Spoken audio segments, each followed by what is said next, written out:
Hi there, Josh here, welcome to Frames Per Second. Today we're shooting the Hasselblad X-Pan and we're here at Eat Street and I'll be shooting some Fuji Superia Venus 800, which is one of my favorite color negative films and one of the best 800 ISO films that you can still kind of find, though it is technically discontinued, but definitely recommend it. But we're going to have fun shooting around here. It's very colorful, lots of lights, so let's go.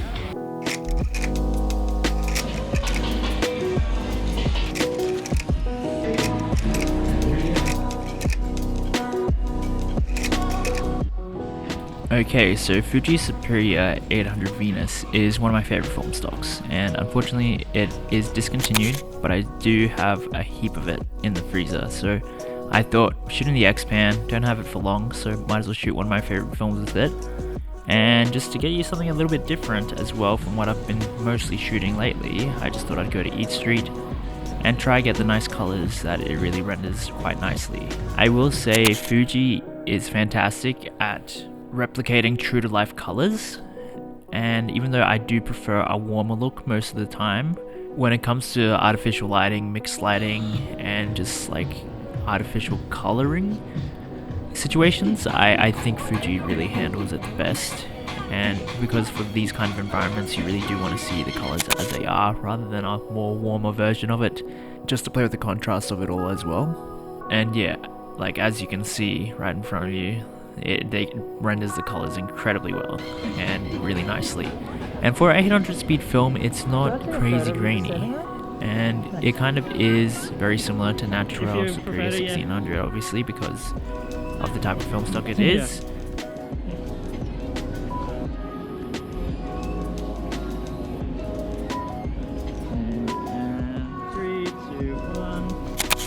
But while you miss that extra stop of light, what you do get is a less grainy image. This film is just the perfect medium between Superior 400 and Natura. I feel like this is the peak version of the films because I don't usually like shooting Superior 400. And that's because it's more of a daytime stock. And so I'm not usually shooting it in mixed lighting and color situations. But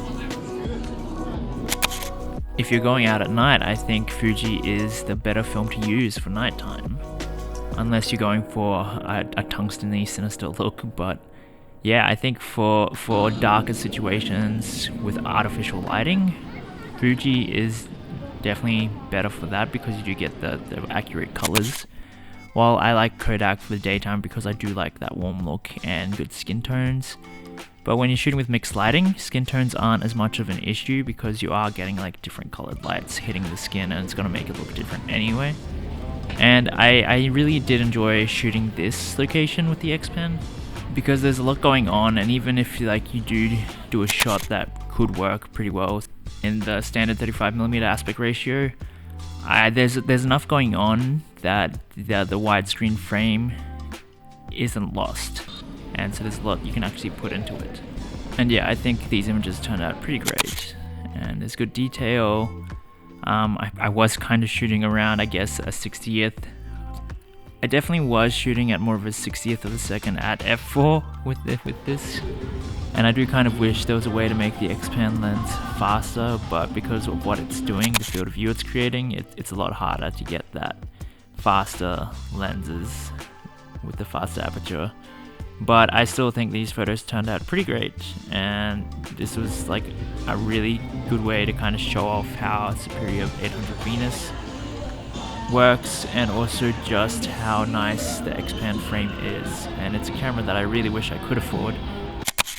I will also say that this is one of the times where the 45mm lens didn't bother me as much. I would definitely prefer the 90mm for most of the type of shooting I do, but with this environment, I think the 45 was definitely the right way to go because you are a bit closer to people and there's a lot going on around you, there's less blank space, and so there's something that you're getting from like each frame more so than if you're shooting more open spaces. Sometimes you get a bit too much dead room in your image that isn't really like doing much.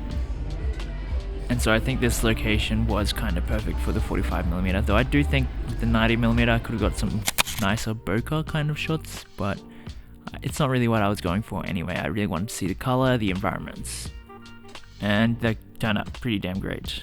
I like having a frame kind of in a frame with a lot of images. I just think there's something fun about it, and especially when the windows are this colorful too. I think it turned out really nicely.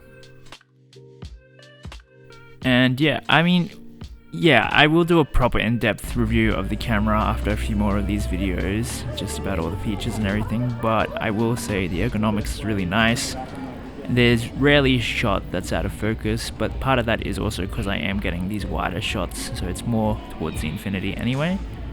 But I was definitely surprised about how clear the rangefinder patch is compared to other cameras I've used, including I looked through a friend's Leica rangefinder, and I think I might like the X-Pan rangefinder better, but there's also different models of Leicas and maybe they're a bit better too, so I don't know yet.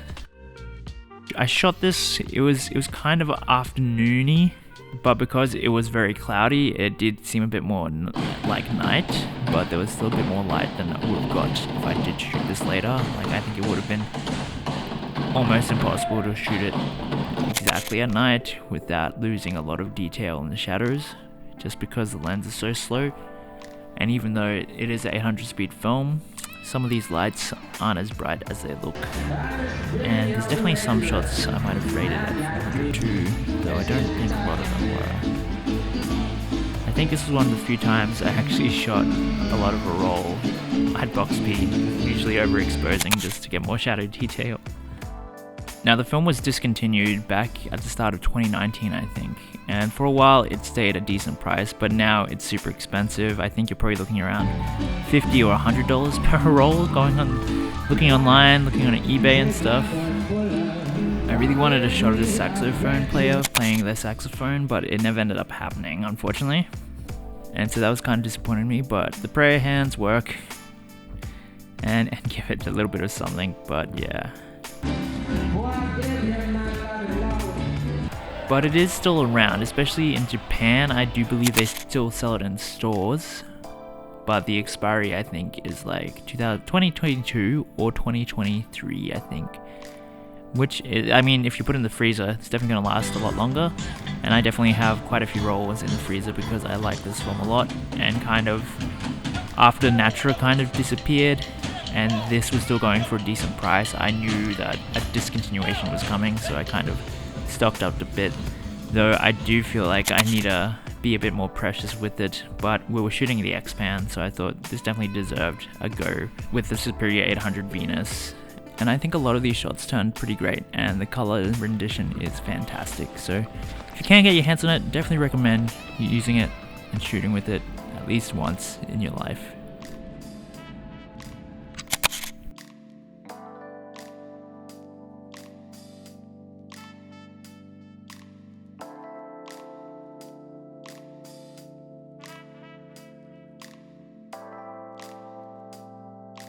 So that's all the time we have for today. Please let me know your thoughts on the camera and the images in the comments below. Let me know which one's your favorite as well. And thanks for watching as well. Please like and subscribe, turn on the post notifications so you know when there's a new episode. Anyway, I'm Josh, this is Frames Per Second, and just get out there, shoot some film.